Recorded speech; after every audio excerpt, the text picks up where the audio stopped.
नमस्कार.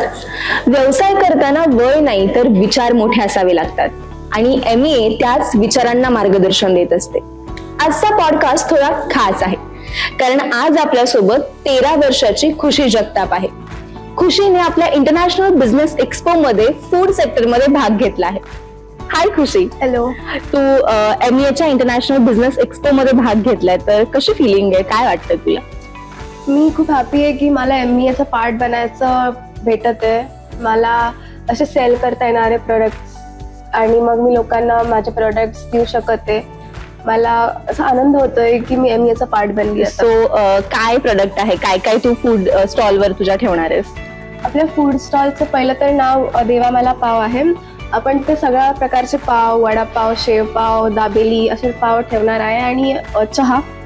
ओ नाईस, एकदम असं क्रिएटिव्ह आणि मस्त नाव आहे तुझं. सो कुठून सुचलं, म्हणजे काय आयडिया होती या मागची तुझी, देवा मला पाव? सो देवा मला पाव इज लाईक आम्ही असं सगळीकडे बघितलं की काहीतरी युनिक नाव पाहिजे, कारण की सगळ्यांचं तेच असतं की एका नावानंतर कोणाचं तरी वडापाव असते, पण आपल्याला काहीतरी असं युनिक पाहिजे. लोकांना असं लक्षात ठेवायला पाहिजे की अच्छा हे देवा मला पाव आहे. तर मग आम्ही असं देवाकडे बघत होत्या अँड देन आय रिमेंबर्ड असं देवावरून काहीतरी ठेवावं. सो आम्ही देवा मला पाव असं नाव. आणि बेसिकली तुझे जास्त प्रोडक्ट्स म्हणजे वडापाव किंवा असे आहेत, सो मग ते तिथून झालं का?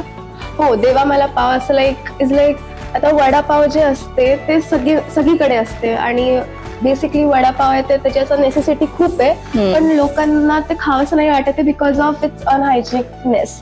म्हणून लाईक आता वडापाव स्टॉल्स वरती विकतायत, ते पाम ऑइल मध्ये बनवलेलं जातं, पण म्हणून त्यांना असं लोकांना वाटतं की हे खाऊन मला त्रास होईल. सो पण आपण वडापाव जे बनवणार आहे तो पाम ऑइल मध्ये नाही बनवणार, रिफाइंड ऑइल मध्ये नाही बनवणार, आपण घाण्याच्या तेलमध्ये बनवणार आहे vada pav, so that it's good for our health too. आणि वडापाव मध्ये तर ऑलमोस्ट सगळंच असते, प्रोटीन असते, कार्ब्स असते, तर वडापाव आम्ही बनवून ठेवला आहे. लाईक इट्स अ नेसेसिटी आणि like it's good for our health and it's pocket friendly. Right. So खरं तर तुझं एज 13 आहे, तर इतक्या लहान वयात तू तुझा या एक्सपो मध्ये भाग घेतेस आणि हा एक्सपो इंटरनॅशनल लेवलचा आहे. तर या एक्सपो मध्ये भाग कसा काय, म्हणजे काय इन्स्पिरेशन कुठून मिळालं तुला या एक्सपो मध्ये भाग घेण्याचं? सो मी 2 वर्षापासून MBA मध्ये जातीये आणि मग मी तिथे लोकांना बघत होते की ते they are selling their products आणि मग माझे पप्पा बोलले की तू पण त्यांना मदत कर. तर मग मी मागच्या 2 वर्षापासून त्या लोकांना मदत करतेय की त्यांचं सेल करायला ते प्रोडक्ट. काय मदत करते म्हणजे? Like I use to take there pamphlet and I use to give it to people and I use to say की तुम्ही हे आमच्या स्टोअरवरती व्हिजिट करा, तुम्ही हे बघा कसं आहे and give us review. Okay, म्हणजे ते जे बिझनेसचं जे बाळकडू म्हणतात ते तुला आधीपासून आहे, म्हणजे बाबांकडून किंवा आईकडून आलेलं, राईट?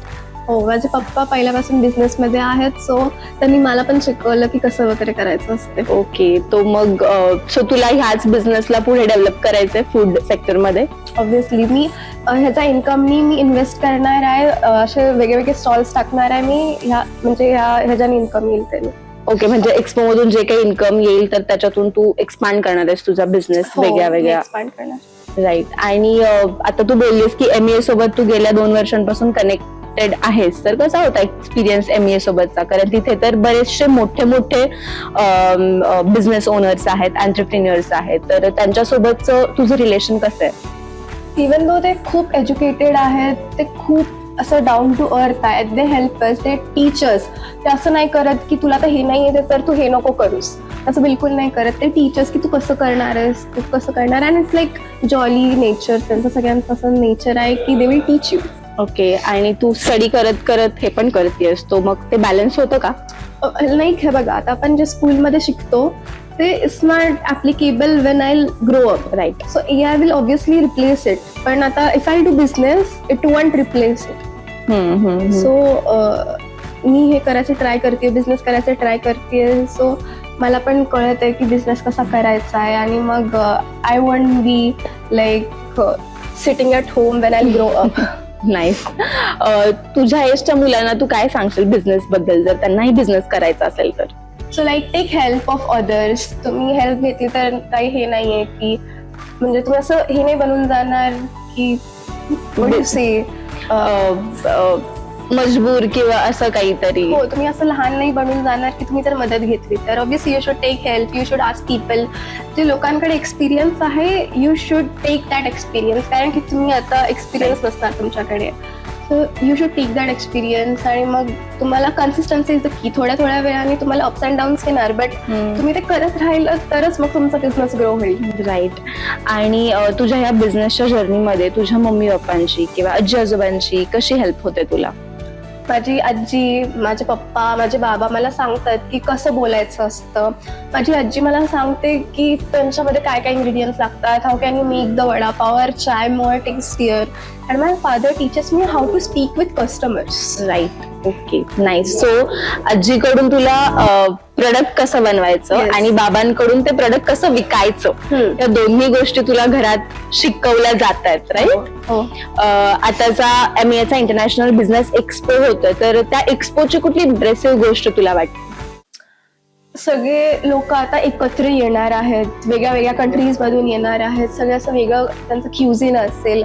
तर मग मला असं वाटत आहे की आपलं इंडियन क्युझिन त्यांना भेटलं तर मग they will be also surprise की हे काय. म्हणजे आता लोकांना तिकडचं जास्त माहिती नसतं वडापाव वगैरे, आणि आपल्याला पण त्यांचं काही फूड नसतं माहिती. So we will also get to know, plus त्यांना पण आपलं फूड कळेल आणि मग त्यांना पण काहीतरी इंटरेस्ट येईल. So they will also start selling that food in their country, कारण की तिथं खूप कमी असते इंडियन फूडची. खुशी, MEA चा जो इंटरनॅशनल बिझनेस एक्सपो होतोय, तर त्या संदर्भात तू इतर उद्योजकांना काय सांगशील?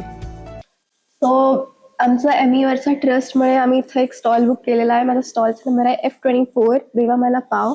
तुम्ही नक्की सांगा माझे वडापाव, चहा आणि माझे दुसरे प्रोडक्ट्स कसे आहेत, आणि तुम्ही पण एक स्टॉल बुक करा ह्यावेळेस आणि तुमच्या बिझनेसला इंटरनॅशनल लेवलपर्यंत पोहोचवायला MEA will obviously help you.